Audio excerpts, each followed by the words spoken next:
7월 22일 아침 저희들에게 주시는 하나님 말씀은 레위기 13장 40절부터 59절까지 말씀입니다. 말씀을 함께 봉독합니다. 누구든지 그 머리털이 빠지면 그는 대머리니 정하고 앞머리가 빠져도 그는 이마 대머리니 정하니라. 그러나 대머리나 이마 대머리에 희고 불구스름한 색점이 있으면 이는 나병의 대머리에나 이마 대머리에 발생함이라. 제사장은 그를 진찰할지니 그 대머리에나 이마 대머리에 돋은 색점이 희고 불구스름하여 피부에 발생한 나병과 같으면 이는 나병 환자라. 부정하니 제사장이 그를 확실히 부정하다고 할 것은 그 환도가 그 머리에 있음이니라. 나병 환자는 옷을 찢고 머리를 풀며 윗입술을 가리고 외치기를 부정하다 부정하다 할 것이요 병 있는 날 동안은 늘 부정할 것이라. 그가 부정한즉 혼자 살되 진영 밖에서 살지니라. 만일 의복에 나병 색점이 발생하여 털옷에나 베옷에나 배나 털에 나래나 씨에나 혹 가죽에나 가죽으로 만든 모든 것에 있으되 그 의복에나 가죽에나 그 나래나 씨에나 가죽으로 만든 모든 것에 병색이 푸르거나 붉으면 이는 나병의 색점이라 제사장에게 보일 것이요 제사장은 그 색점을 진찰하고 그것을 이레 동안 간직하였다가 이레 만에 그 색점을 살필지니 그 색점이 그 의복의 나래나 씨에나 가죽에나 가죽으로 만든 것에 퍼졌으면 이는 악성 나병이라. 그것이 부정함으로 그는 그 색점 있는 의복이나 털이나 배의 날이나 씨나 모든 가죽으로 만든 것을 불사를 지니 이는 악성 나병인즉 그것을 불사를 지니라.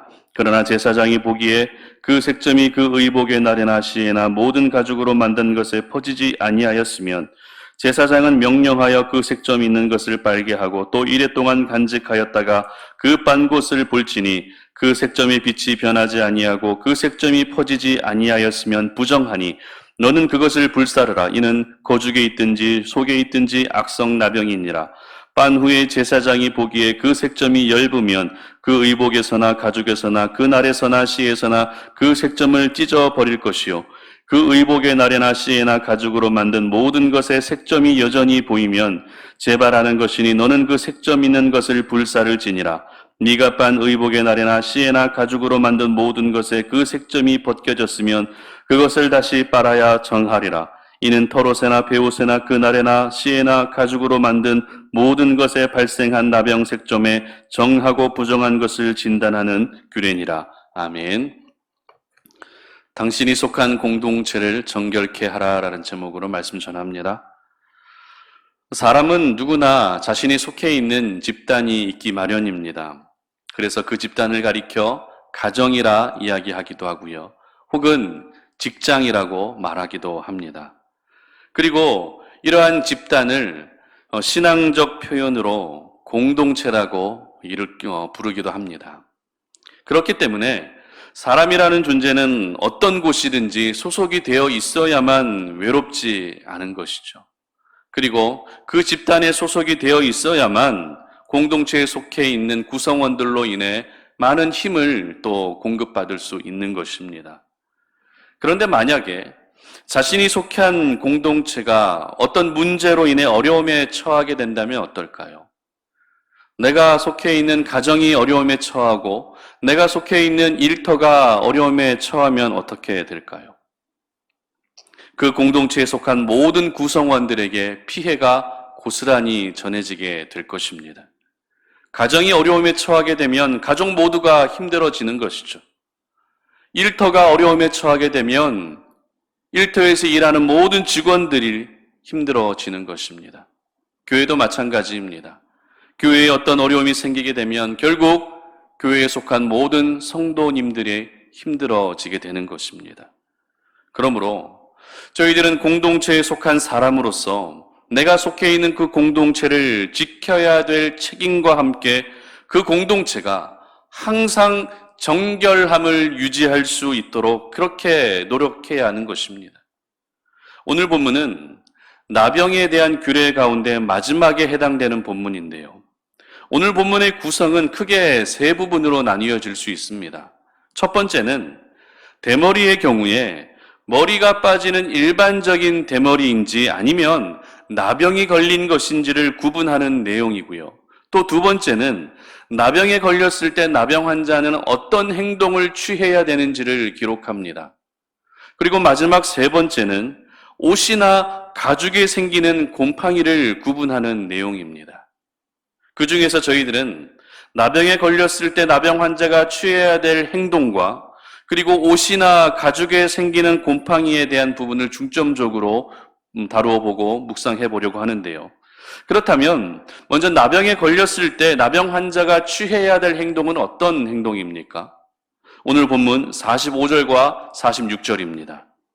나병 환자는 옷을 찢고 머리를 풀며 윗입술을 가리고 외치기를 부정하다 부정하다 할 것이요 병 있는 날 동안은 늘 부정할 것이라. 그가 부정한즉 혼자 살되 진영 밖에서 살지니라. 아멘.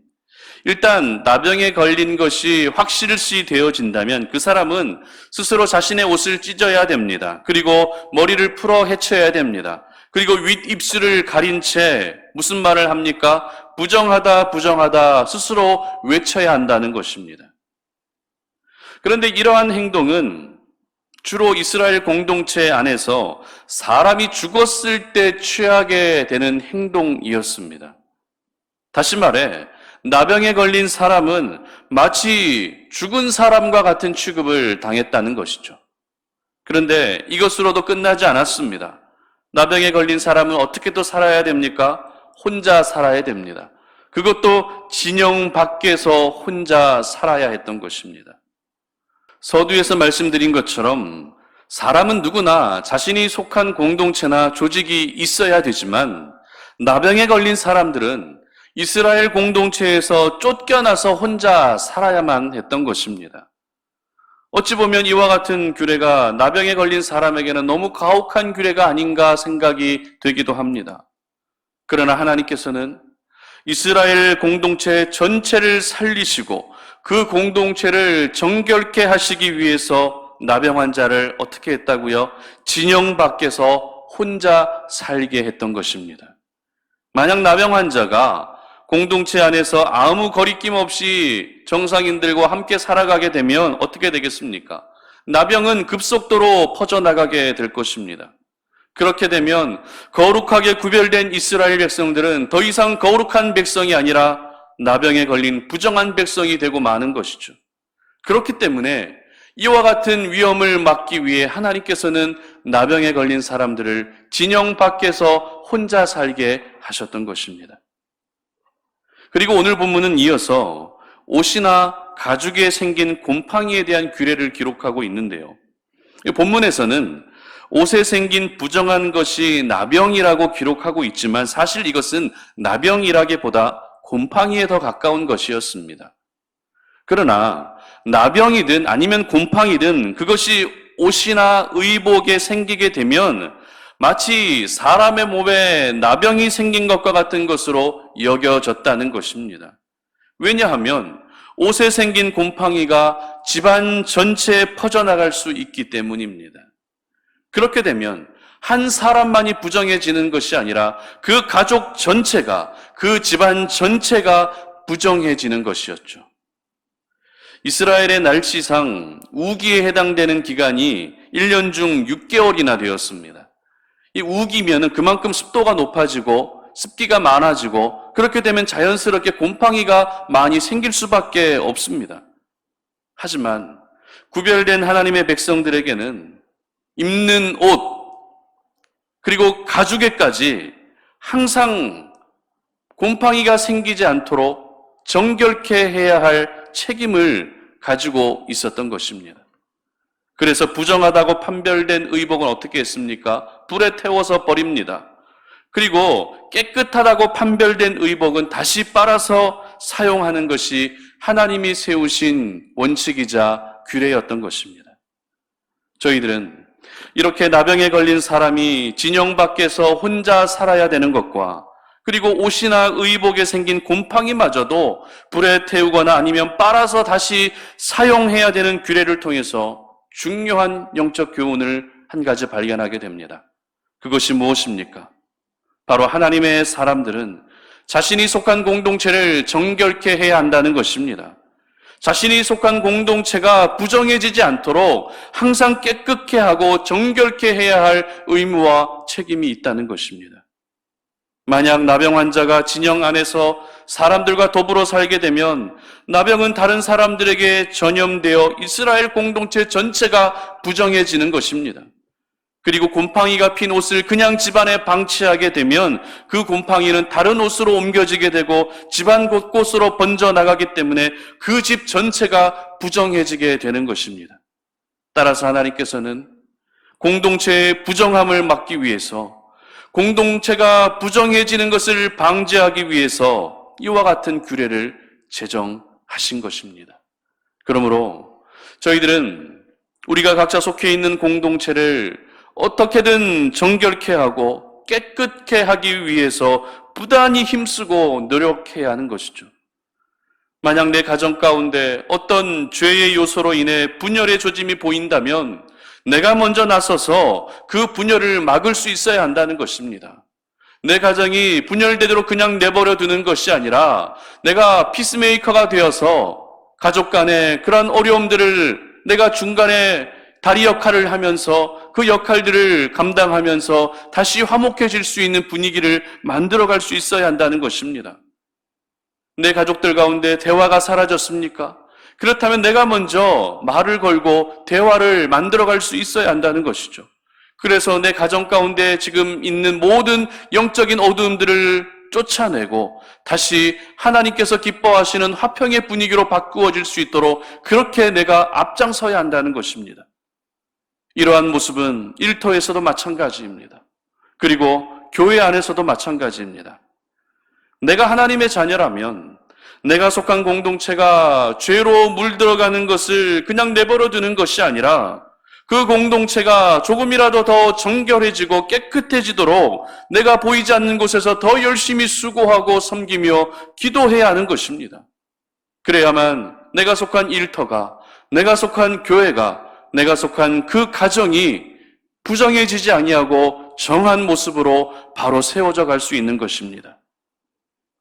하나님의 사람들은 자신이 속해 있는 그 공동체가 하나님의 나라가 임할 수 있는 곳이 되도록 그렇게 수고해야 한다는 것이죠. 그렇다면 여러분이 속한 공동체의 최근의 모습은 어떤 모습입니까? 여러분의 가정의 최근의 모습을 한번 떠올려 보시기 바랍니다. 일터의 모습을 떠올려 보시고 또 교회의 모습을 한번 떠올려 보시기를 바랍니다. 어떠십니까? 바람 잘 날 없는 하루하루를 보내고 계십니까? 아니면 힘든 시간 속에서도 서로 연합하고 이해하며 사랑하며 용서하며 화평을 이루고 계십니까?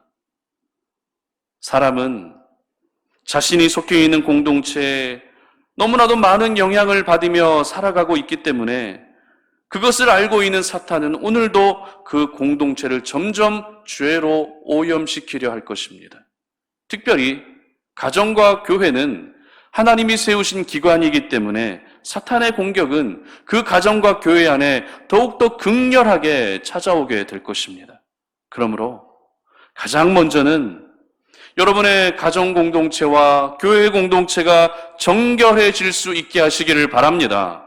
가정과 교회 안에 사탄이 틈타거나 아니면 죄가 스며들어오지 못하게 틈을 내주지 않으시기를 바랍니다.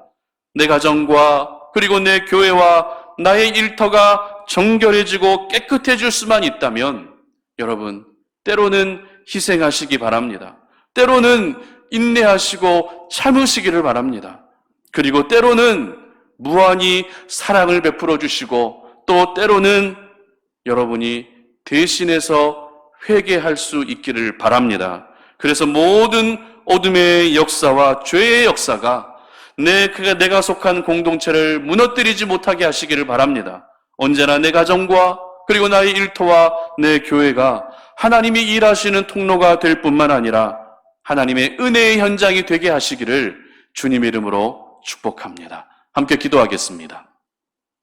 하나님 감사합니다. 오늘 이 아침에 우리가 주의 말씀을 묵상하면서 우리가 속하여 있는 그 공동체가 더욱더 정결한 공동체가 되기 위해서 내가 보이지 아니하는 곳에서 기도하며 힘쓰기를 소망합니다.